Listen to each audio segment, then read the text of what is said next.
Okay, bago tayo mag-proceed sa gagawin nating video sa repair natin, shoutout ko lang yung nagpapa-shoutout at saka sa mga nagpalipad doon sa last vlog natin o last live. So, shoutout natin ito si Kuya GC Gamitin, ayan. Kuya GC Gamitin, shoutout po sa inyo. At salamat sa palipad nyo. At sino, yung isa nakalimutan ko, may isa pala nagpalipad. Maraming salamat din.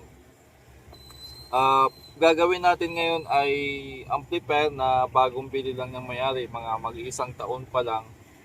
Sira na agad. Wala. Okay yung speaker daw niya, walang problema, walang shorted, bago. Seat niya nabili. Pero bigla na lang hindi umanda. Tiningnan ko yung board, o hindi naman nakaranas ng abuso, talagang sadyang nasira lang siya. So ito na mga boss, tara, panoorin natin. Salita ako ng salita kanina, hindi naman pala naka-record. Bali, ang problema nitong gagawin nating amplifier ngayon ay may power siya, walang sounds, ayaw mag-switch yung relay. Tapos itong switch, ayan o, sira na, hindi na bumabalik, naka-automatic on na lang siya. Tapos dito naman, busted yung isang fuse, tapos shorted yung mga ulitin natin, ipakita natin. So, tamang-tama, pinapainit pa natin yung panghinang. Pag tinisir mo yung base emitter niya, baliktaran, may deflection na or may palo na. Lahat. So, hindi natin ma-differentiate dyan kung ilan yung sibak. So, kailangan natin kalasin. Yan. So, dito, yung kabila okay naman. Wala namang problema itong kabila. Kini ko yung panginang ko nakasaksak. Ayan. So hindi naman shorted yung kabilang linya. Itong ano lang talaga dito. Tapos ito yung fuse niya. Yung isa buo. Yan. Yung isa busted na. Ayan o. So tatanggalin natin yan. Check natin yung panginang natin kung okay na. Pwede na tayo magsimula mag-repair. Okay.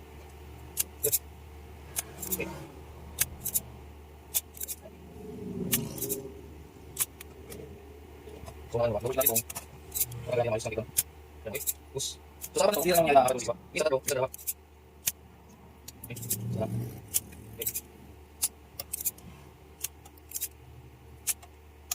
Ano ba?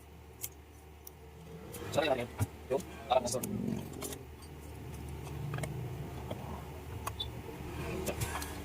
Nakakasing mga kasi kapag yung sa'yo natin. Pwede yung sa'yo. Kaya tayo natin. Tingnan sa mga kasi sa'yo natin. Kung tayo masama ko ito ay ano? Kailangan natin okay. Tapos natin. Ngayon natin sa sa mga laban. So gamit tayo ng tester. Yan. Tester pa rin yung gamit natin. Ayan. Tapos nasa side view lang yung ano. Check na agad natin yung collector, base emitter. Oh, ito shorted na agad to. Yan. Anong number nito? 1941. So lagay natin dito. Ito isa. Ito mukhang good to mga boss. Yan. So pag good kasi, yan, tapos pag binilagtad mo, wala kang marireading sa tester. Yan yung good. Ano naman number nito? 1941. So dito natin ilalagay yung good. Patong natin dito. Okay. O ito shorted na. Malamang C na to. C5198 yan. So yung sira dito, itong isa.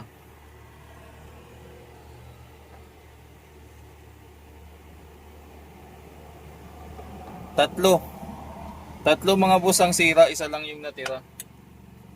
Itong last na ano natin ay shorted din oh.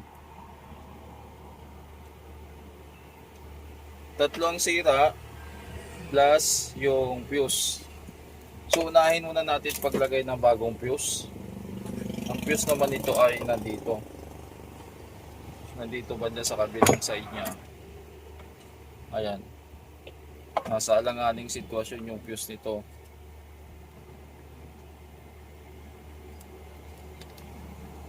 Ayan, ito yung fuse niya. Tatanggalin natin yung isa.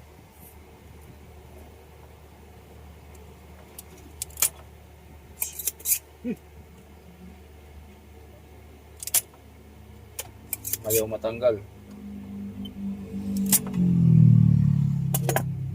Tapos kuha tayo ng pandukot.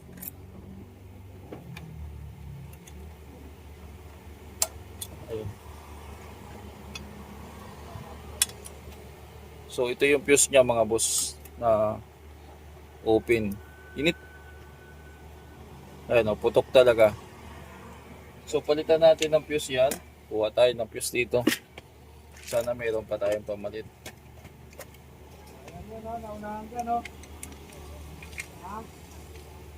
20 ampere. Laki naman itong fuse na nakuha natin. Ayan yun, maraming laman yun. 20 ampere. Laki ah. Plastic, bakal, at saka karton. Wala bang 10 ampere tayo? Oo, mayroon din yan, mga karton. Okay, ito. Ito yung fuse na kuha natin.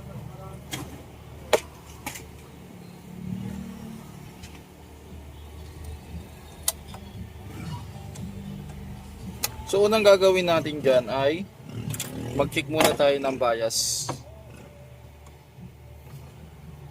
Check upin muna natin yung bias ng output nitong ano. So sa bias naman gamit tayo ng digital. Ayan. Ito yung digital natin. So ayos natin yung camera. So susukatin natin dito, paganyan. Tapos check natin yung supply. Okay, bago tayo magpalit ng bali tatlong transistor. Babalik natin yung isang ayos. Ayun, umilaw tapos nawala. Check natin yung DC. Ayun, nag-switch na yung relay. Yan, 0.3. May na-reading na tayo na 0.3. Oh, may mali dito. Yung kabilang channel 0.3 na. 0.3 ito. Bakit mali ang reading dito? So check natin tong linya na to. Baka open yung resistor nito. Dito tayo mag-check. So open. Tingnan nyo. Yan, dito sa speaker out okay, pero dito mataas. Ibig sabihin, patayin muna natin. Ibig sabihin itong emitter resistor na yan ay open. Kuha tayo ng analog. So gamit tayo ng analog. Kuha uli ng tester. Pag ganyan kasi madidetect mo agad natin. Oh, sabi ko na open eh. Pag tinister kasi yung emitter resistor na yan, yung puti, dapat ganito. Yan. Almost shorted o may palo. So itong isa ay open. Kalasin natin yan mga boss. Sapsap natin yung panghinang natin.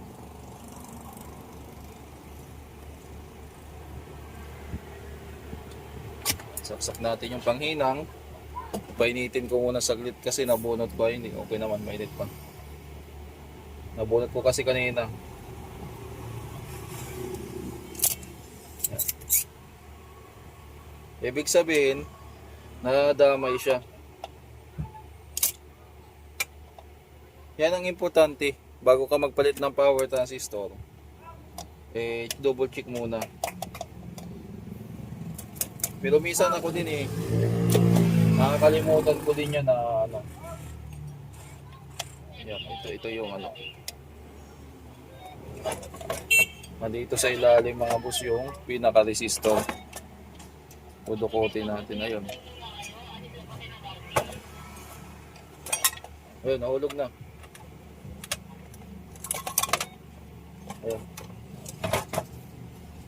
Ito yung sirang resistor. Check natin.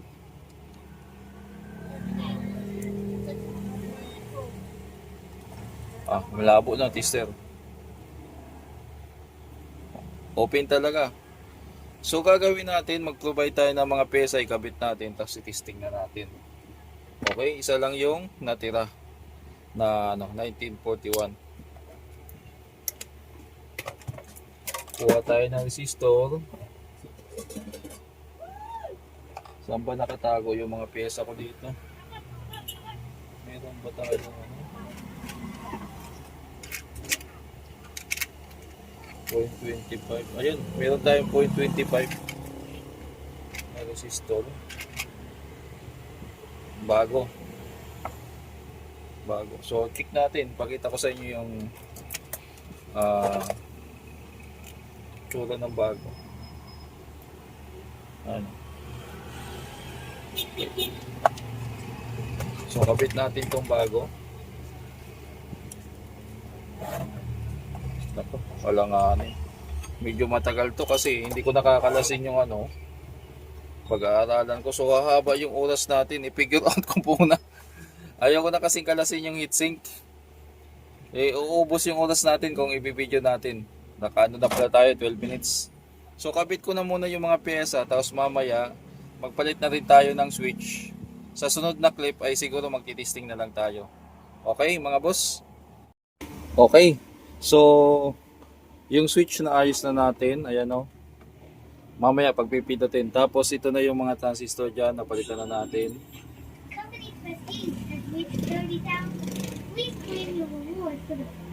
Tapos, testing na natin ngayon. Naka-test bulb pa rin yan. Power on na natin. Ayan, umilaw yung bulb. Tingnan natin yung relay kung under. Ayun, nag-switch na. May display na rin. Naka-high na rin yung Wala ba tong FM? Meron. Mode. Nag-high lang yung Bluetooth. Yan. Tapos, BT. Yan, okay. Volume natin. So, try natin lagyan ng jack. Tika lang. Ipista natin yung camera natin dito.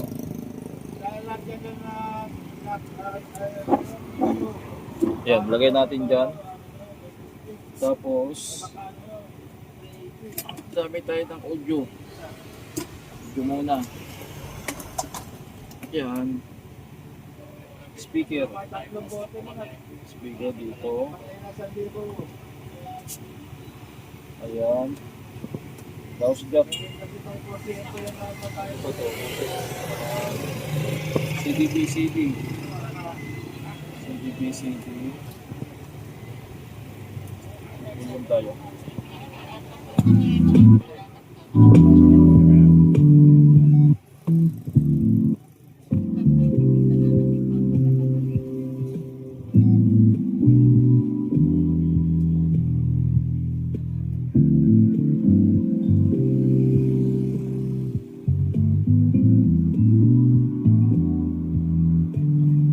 Okay na.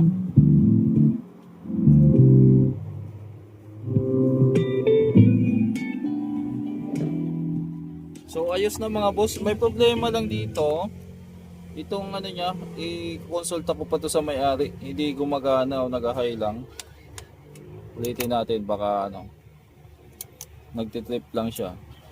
Ayan, high. Dapat hindi nagtutuloy Hindi nagtutuloy yung pinaka niya. Dapat yan magbo-bluetooth or mag-FM.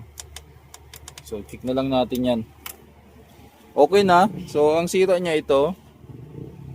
Nagpalit tayo ng 3 transistor, resistor at saka yung fuse. Hanapin lang natin yung fuse dito. Sa switch naman, na-repair pa natin yung switch. Bumabara lang pala dun dito sa plastic. Kaya hindi umaandar.